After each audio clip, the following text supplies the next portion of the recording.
Now, what is a company union? Jose asked the question. And what they were in a sense is, what are they? Where did they come from? Where are they today? A company union, per se, is a union that companies formed for the purpose of keeping legitimate unions out. Were they legal? Well, when they passed the National Labor Relations Act in 1935, they banned them. Did they go away? No. Where are some of them yet? Well, if you wanted to get in a little car and drive to northern Michigan, go to a town called Mayo, Michigan. You go 2 miles north of the dam in Mayo. It's a little town, about 150, 200 people. You come to the first stoplight, you take a ray, you go out there 10 miles, come to the first corner, go north 2 miles, and you'll find a plant employing 1,000 people making auto parts, and they are a company union. The union's owned by the company. They support it, they fund it, and the officers are appointed. And there used to be one a little south of that in Standish, Michigan, and the ultimate ire for me as a mediator is what happened to most company unions. They became the meanest, toughest real unions that the companies ever faced. They'd have been far better off to have had another AFL-CIO affiliate there rather than have something that turned rogue on them. So I often thought, well, guys, you paid for your sin. So they still are there. Are they now? Contrast that from unions that are independent unions. There are some independent unions that originally were company-dominated unions, owned by, funded by, and run by companies. They eventually became independent unions and never affiliated with anybody. And so those still exist also in terms of this situation.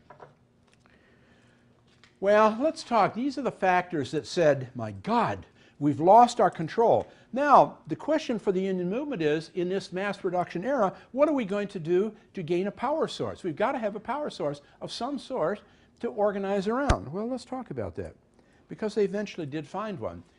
But we got to talk about, first of all, what did the factory look like?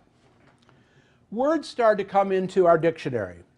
Scientific management, time study, Freddie Taylor, methods improvement, job description, and now teams. All of this started in this era.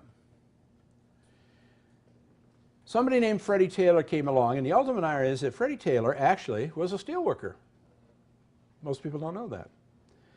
And Freddie Taylor said, what we should do is be industrial engineers, and we take time studies. So a factory means that we, in effect, produce, if you will, lots of things, and we break all of the functions of a job down into single components. We run them fast, we run them hard, we pay them piecework, so much per part, and productivity in America will explode.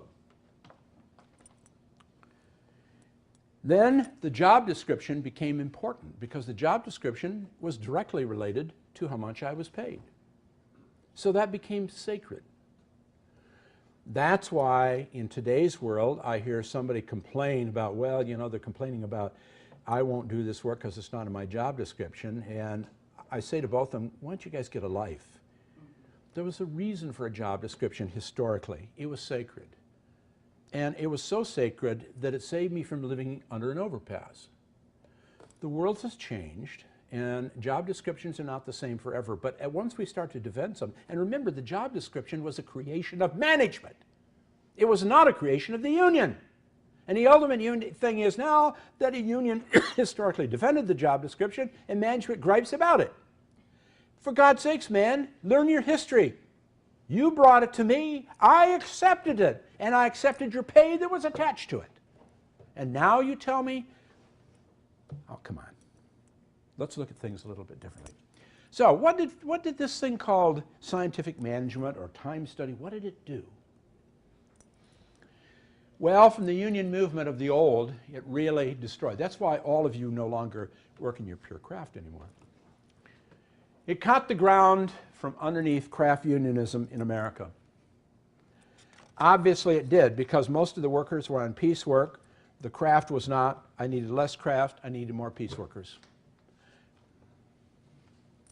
In manufacturing, then, skill is no longer a scarce element of production.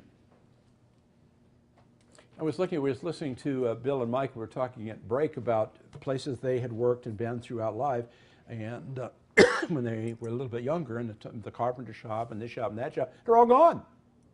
All gone. Where'd he go? Well, the work went someplace, subdivided into something else. But here's the key. It helped unskilled workers to earn a living, and it increased productivity.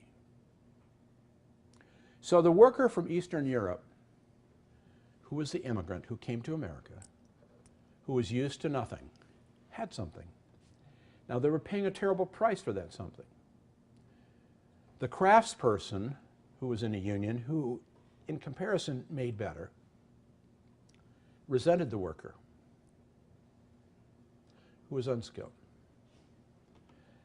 This is a direct quote from the crafts of that day. We do not want to be contaminated by these people. So a new movement was born, and that is you. You were a part of that.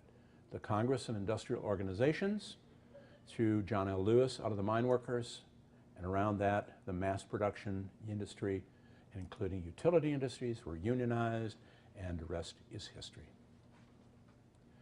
And it was only later on in the 50s and in the 60s, they came back together again, they split apart, and then they came back together again, and then they split a little bit recently, and with Wind to Change recently. So, kind of interesting how history keeps evolving. If we don't understand that history, then we are going to perish. Job content was simple, thus you were replaceable. Remember what I said yesterday? I said, remember on a shop, when I go home at night, the machinery stays there. And if I don't have a skill, I just have a function, I'm replaceable. In a data economy, it's all here. I go home at night, I take my machines with me. That means the owner, you're somewhat, in the new evolving data sector, is somewhat similar to the owner of the carpenter shop 200 years ago. He or she had nothing when the worker went home because they took the skill of their hands home. This is the skill of the mind is going home. These are our people. We haven't learned how to harness that yet. That's why I said we should be the trainer of first choice as a union. We should be the trainer of last choice. Education, education, education, and that's the difference. Now, they're in that box on that page 26. I want you to make a special note of the last bullet point. The AFL historic retreated 50 years into the crafts, not to come out again until the CIO arrived, which was in 1938. And with the foundation of the CIO, your birthplace, then and only then did they decide they might attempt to organize non-skilled workers, and then parallel unions were formed. Two of this, two of this, two of this, until they finally, the FFL-CIO figured out it was too expensive, or the FFL and CIO figured it out was too expensive. When they came together, they banned it. There was only going to be one UAW, one steel workers, one utility workers, da-da-da-da-da-da-da. And there are still some representations of each of those still around. For you, utility workers and the IBEW is one of those parallel tracks. The other parallel track is the IBEW and the UE, Union of Electrical Workers.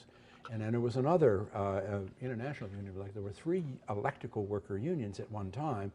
2 of them still exist, one has been merged out.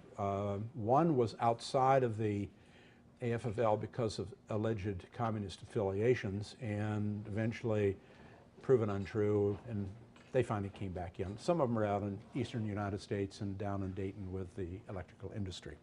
So let's kind of look at that. Now, the question is, where shall power come from? And I'd like you to go over to the next page, because we've got to talk about how this all came about. Skill versus seniority. There's a message there. If the industrial unions in a mass production society was to find a new source of power other than, in effect, scarcity, which is what we used with skill, we had to do something else. And when I look at my first bullet, it said the industrial union strategy had to be based on the workplace. That is not necessarily true in today's world in a service economy or a data economy. It may not be based on the workplace. It may be based on the globe. That is a much bigger target and a much bigger area to survive in. So what was the new source of power? It was seniority. And it really started right here with our friend Henry Ford and UAW, and then it was replicated in many areas either simultaneously or later on. And if you look at the third bullet point, this was it. The seniority principle brought forth the importance of the concept of job content, job duties, and the vested right to stay began in our society. Now, if you ask Harry Bennett and Henry Ford, they certainly didn't like the United Auto Workers, I mean, for obvious reasons. Then how in the hell, with 125 languages spoken, with 10,000 workers in the Rouge Plant, how in the hell did they organize them when we can't organize 230 workers in a McDonald's? Turnover is the same. The turnover at McDonald's is the same. The turnover at our friendly Walmart is the same as existed in the auto industries in those years. And as I mentioned yesterday, 1.2 million workers at Walmart, 660,000 of them turn every year.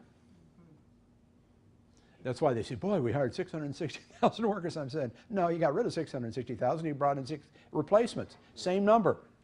Same number. So what became apparent is that at some point as mass production in factories grew, that turnover was extremely costly. Now, realize that we have broken the jobs down into smallest component parts so that skill wasn't necessary, but speed was. Speed and proficiency that came with that, which meant that the more I turned you, we kept losing speed. And I don't care how I paid you in terms of piecework systems, we lost speed because it takes repetitive over. Now, there reaches a point of diminishing returns with that stuff too, but in this end, you have to get up the speed. I dare you to go on an old auto assembly plant and go in there and achieve the speed limit that the people that lived there for 10 years have. You couldn't do it. So there was a price there.